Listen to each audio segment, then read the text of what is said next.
When people think about ancient Rome, not many think of the Punic Wars, as it is less well known than, for example, the civil wars of Augustus. But it is way more complicated than what you probably know of Rome. But the Punic Wars were a big deal, as its outcome influenced what we have today. For example, the Senate comes from the Roman Senate, and our language and a lot of other European languages come from Latin. From these examples, you can guess who actually won the Punic Wars, which would be Rome.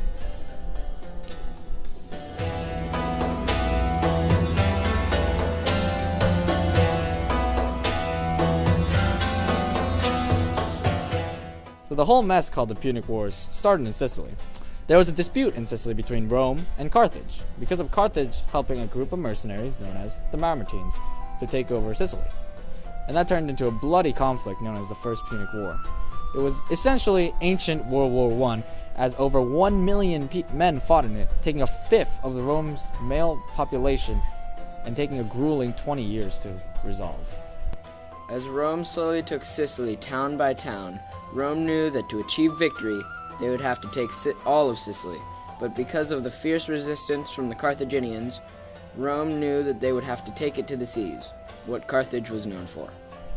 To do this, first Rome needed a fleet, but since they had never even thought about a navy because they have always dealt with ground wars, Rome had to build a ship from scratch. So some accounts say that they built their navy from a Carthaginian ship that washed ashore. After building their navy and starting to win naval battles, Carthage gave up and lost a lot of money and Sicily. After this, Hamilcar Barca, still having his army intact, went back to Carthage, and since Carthage mainly fought its wars with mercenaries, Hamilcar's army was expecting pay. However, with the loss of the war, Carthage was in no position to pay anyone. So in short, the mercenary besieged the city, and Hamilcar had to essentially defeat his own army.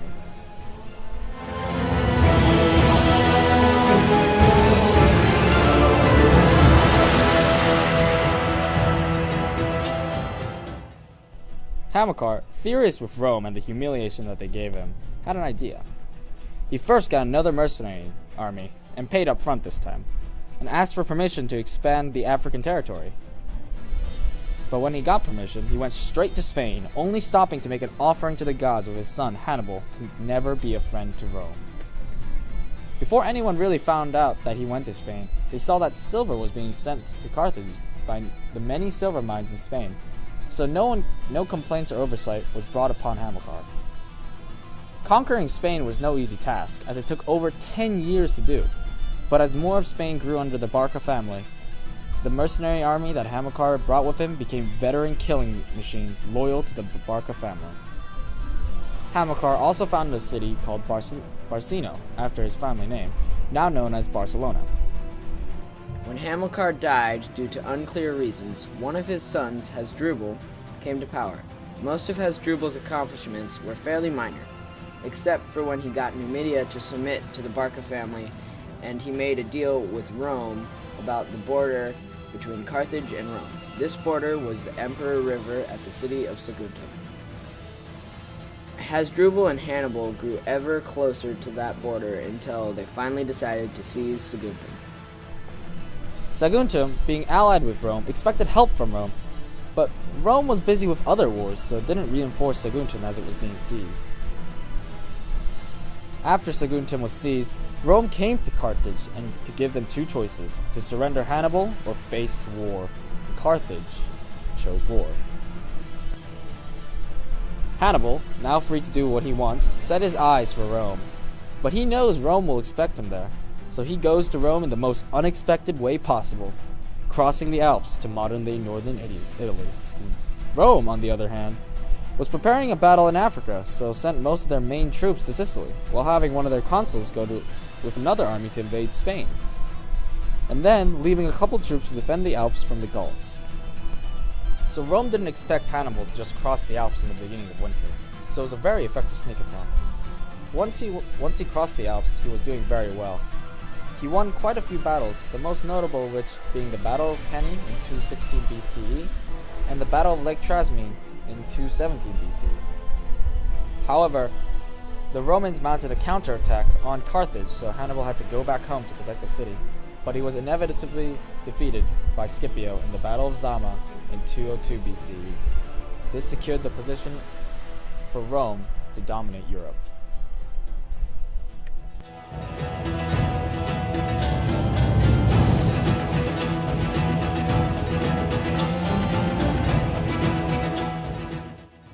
At the end of the Second War, there was an agreement made about not fighting anymore.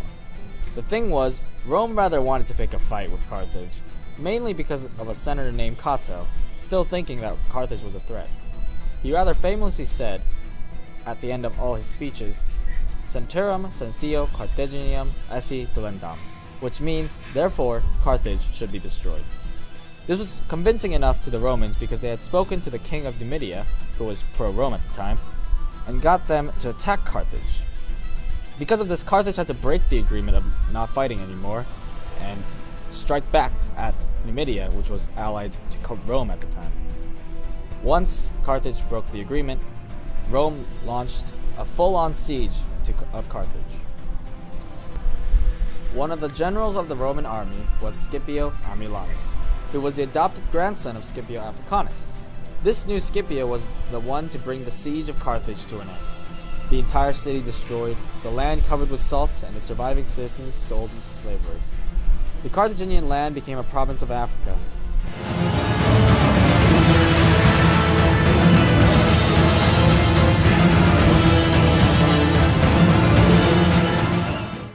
One of the things that was most notable about these wars is the legacy from father to son to grandson in the Barca and Scipio families. In the First Punic War, Hamilcar Barca was furious with Rome for his humiliation. He and his son Hannibal Barca swear an oath with him never to be a friend to Rome and to enact revenge against Rome. This revenge plan was passed from father to son in the Second Punic War, in which Hannibal laid waste to most of Rome and the Roman army. Scipio, on the other hand, comes in during the Second Punic War. Fairly young, and he is given the huge responsibility of taking over Spain from the Carthaginian territory. He did well at this and eventually earned the name Scipio Africanus after defeating Hannibal at Zama in North Africa and successfully ending the Second Punic War.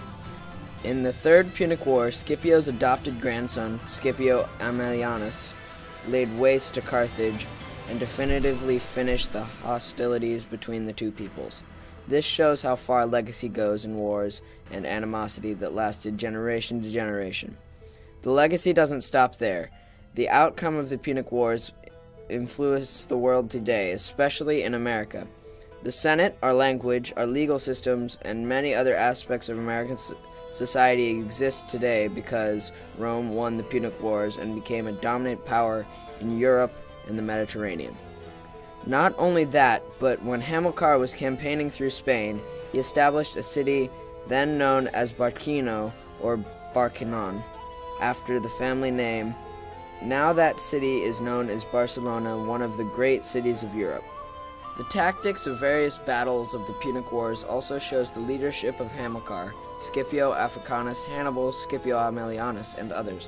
For instance, Hamilcar's use of mercenaries, Hannibal's surprise tactics at Tresmene and Canaan, and Rome's Fabian tactic are military techniques still in use today.